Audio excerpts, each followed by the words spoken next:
Hi and welcome back to my channel. Today I am going to be sharing 10 books that I think are perfect for autumn, fall season reading.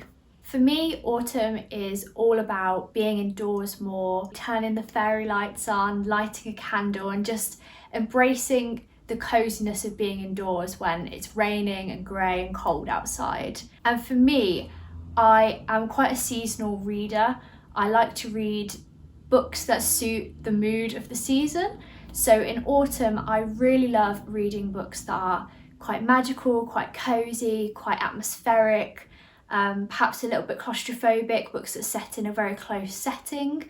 And so today I wanted to share 10 books that I have read that I think are perfect for reading in autumn, in this kind of cozy, dark season. So perhaps if you're one of those people that's clinging on to summer and doesn't want to let it go, hopefully one of these books will help you get into the spirit of autumn. So the first book that I want to recommend, I just need to get it out of the way, and that is Howl's Moving Castle by Diana Wynne Jones. I've already made a video on this book and how much I love it, so I'm not going to say too much, but for those of you who don't know what this book is about, it follows a young woman called Sophie who works in a hat shop, and everything changes for her when one day out of the blue she is cursed to become an old woman, and in seeking out a way to break this curse she enters Howl's Moving Castle, Howl being the wizard who supposedly, according to her land, eats the hearts of young girls. Sophie, no longer being a young girl but looking and acting as an old woman, doesn't feel afraid that this is going to happen to her, so she manages to get into this castle under the guise of Howl's new cleaning lady and uses this to sort of find out what is going on. It's such a whimsical, wonderful, witty, funny story and just perfect for a cozy night read. It's not super long, and because it is written I believe more for a younger audience, it's very easy to get through. If you have watched the film and loved it but have never read this book, I would so recommend that you give this a read. It's so fun and just perfect for those cozy vibes.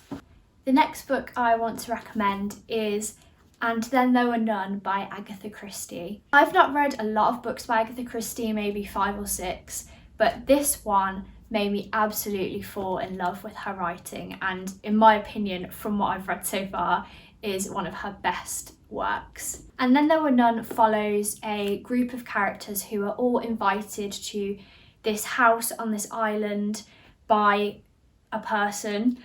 They all end up at this island and the person that they thought had invited them isn't there. People start dying one by one, and they're all locked in this house in the middle of nowhere in a storm. They can't get out, there's no boats to get them out, and they know that one of them is killing them all off, and they have to sort of work out who amongst them is doing this, why they were all invited there, and who this mysterious person is that they believed would be there. I think because it's set in a stormy island in the middle of nowhere, it feels perfect for kind of stormy, rainy days when you're stuck inside. It's very confusing, it's very mysterious. I did not guess at all who was doing what and what was going on behind the scenes. It really kept me gripped the whole time. And yeah, it just feels like the perfect mystery thriller for a rainy, grey day.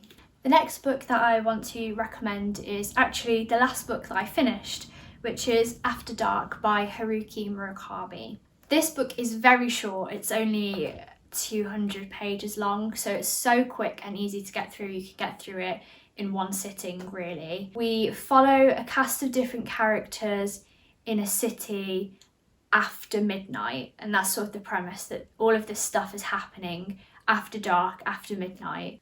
We follow a girl called Mari who is sat in a cafe reading a book. We follow Mari's sister Eri, who is in a deep sleep, so deep that she's not woken up for months and nobody really knows what's going on.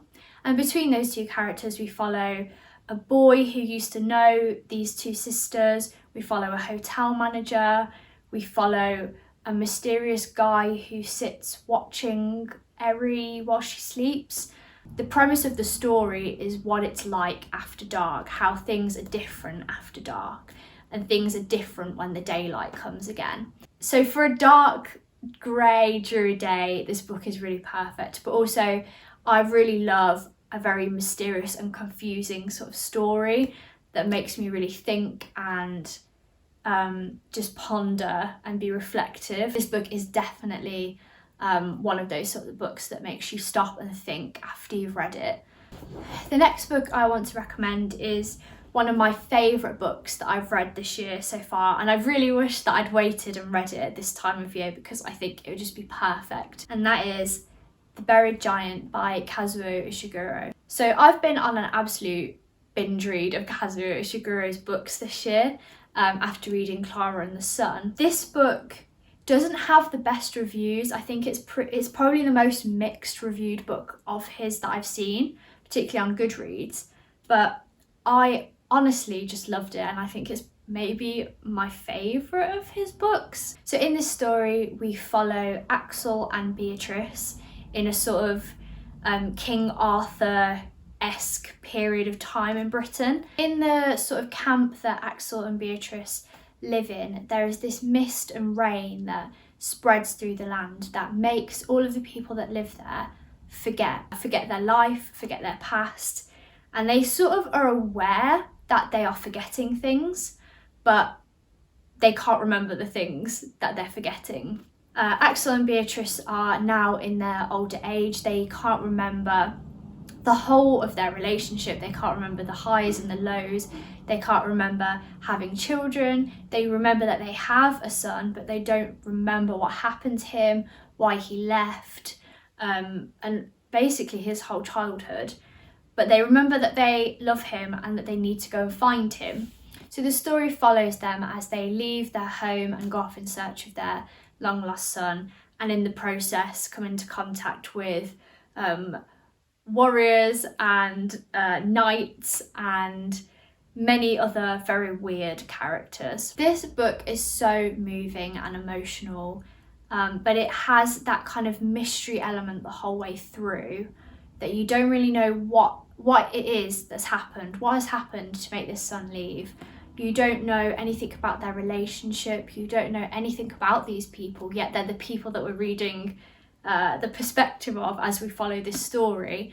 And so it's very intriguing the whole way through. The whole setting of a mist and rain that makes you forget is just ideal for a misty, rainy day. But honestly, this is such a moving story. It's so unique. I've never read anything like this. The setting is really beautiful.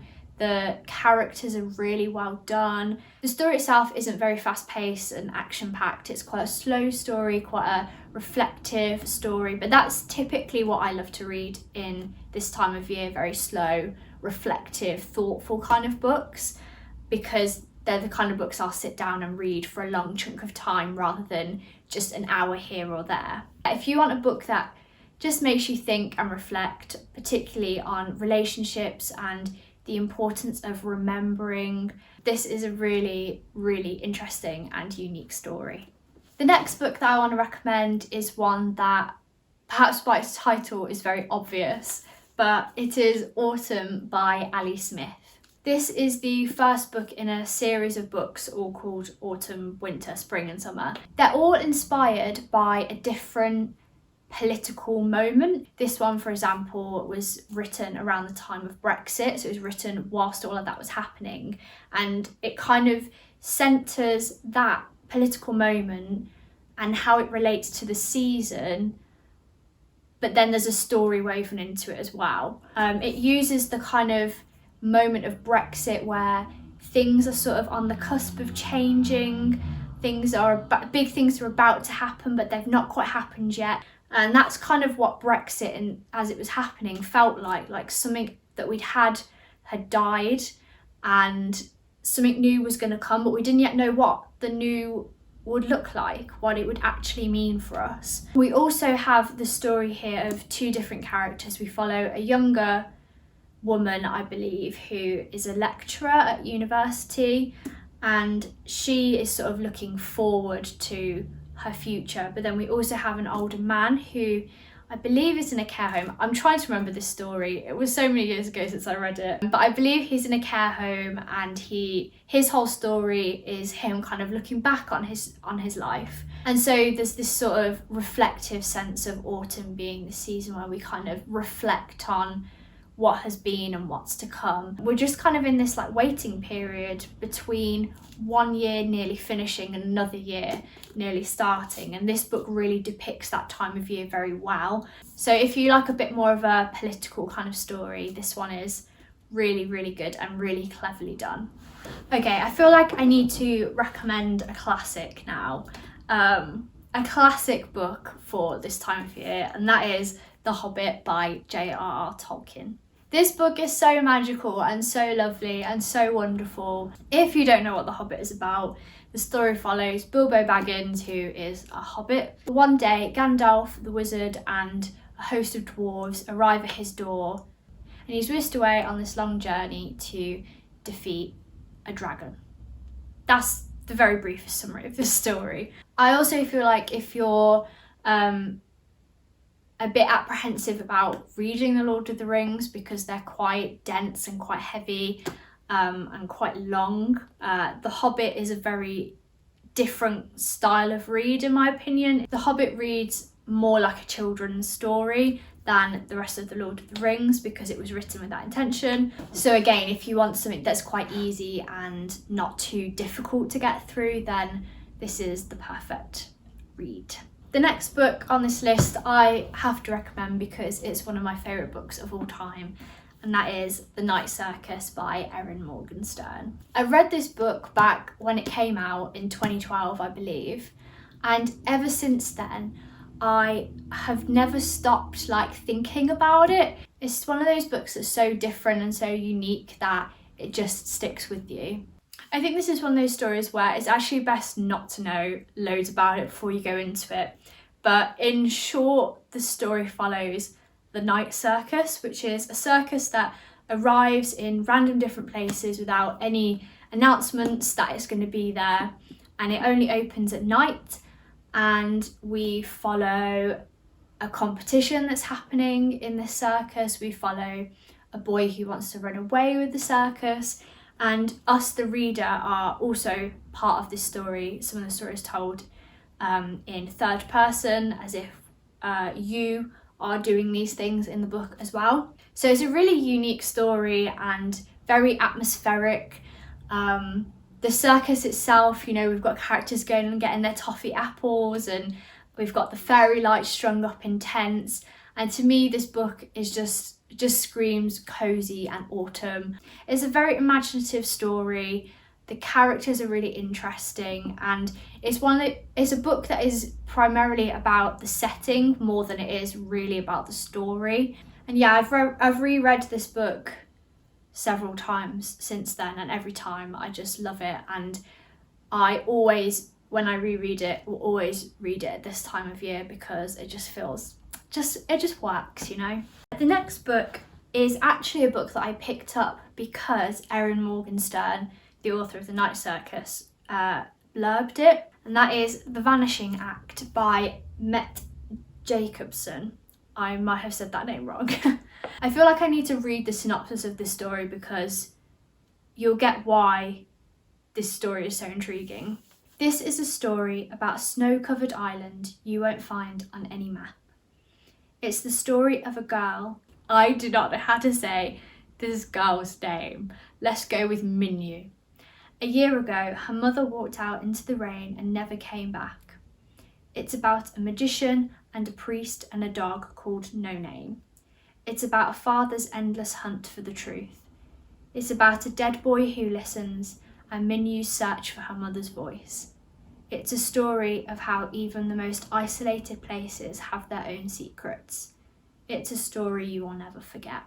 This book follows a young girl who is on this island in the middle of nowhere, and literally the only residents of this whole island are this girl and her dad, a priest, an ex-circus actor, and a dog, and that's basically it on the whole island. At some point this girl's mother lived there, but now she doesn't, and she's convinced that the mother is coming back, but there's this whole mystery around, did she leave? Did she die? What happened? We don't know. I feel like there's a theme here, but it's a very short book. You can read it in one sitting. It's got that perfect setting for a cold day, and definitely gets you in this sort of wintry mood. The next book that I want to recommend is one that I also haven't read for quite a few years, and that is Of Metal and Wishes by Sarah Fine. This was one of those stories that really surprised me because I just picked it up on a whim and didn't think I would love it that much, but I ended up absolutely loving it.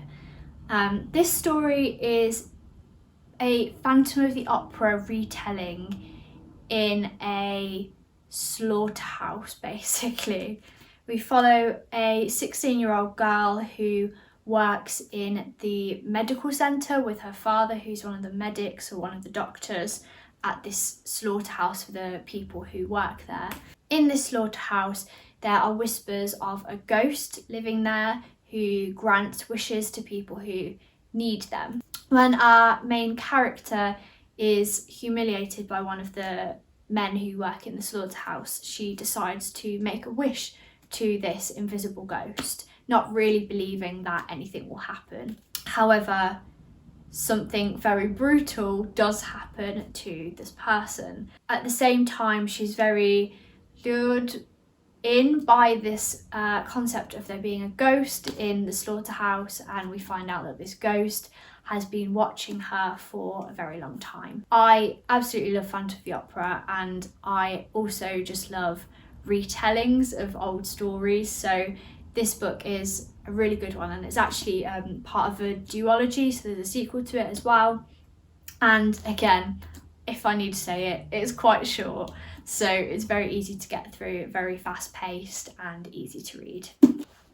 I feel like I could recommend so many books for this time of year, but I need to finish on something. So the last book is, again, one of my favourite books of all time. That story is Poison Study by Maria V. Snyder. This story follows a woman called Yelena who has been imprisoned for murder. The story starts after about a year of her being imprisoned, and she's been sentenced to being executed.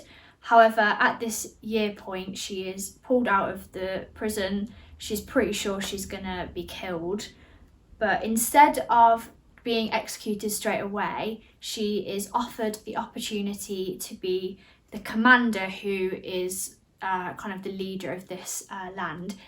She's offered to be the commander's food taster to taste for poison. So she's basically given the option of a very quick, painless death by execution, or the potential of always being poisoned and potentially having a very slow and painful death. So we follow Yelena as she is the food taster for the commander. We explore what this land is like, the sort of political structure that has been set up there. And then we also are trying to uncover whether this character did actually murder this person, what happened, why did she end up in prison about to be executed.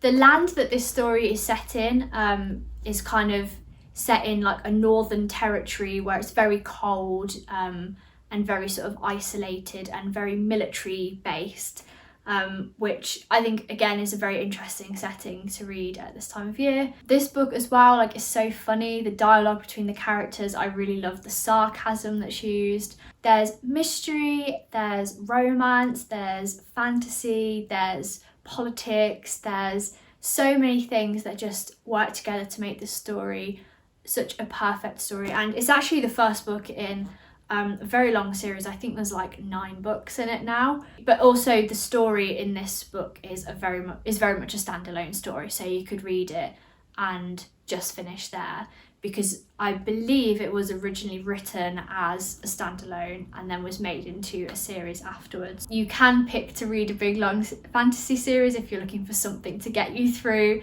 a long cold spell, but Also, you can just pick it up and read it on its own if you're just looking for something quick. So those are all of my suggestions of books that I think are perfect to read as the season gets colder and greyer and we spend more time indoors. I hope that you enjoyed this video. If you have read any of these books before, let me know your thoughts in the comments, and also let me know what your favourite autumn read has been, what book you would recommend for this time of year. Thanks for watching. Please do like the video and subscribe if you'd like to. I would really appreciate the support, and I hope you have a wonderful day, and I'll see you soon in the next video. Bye!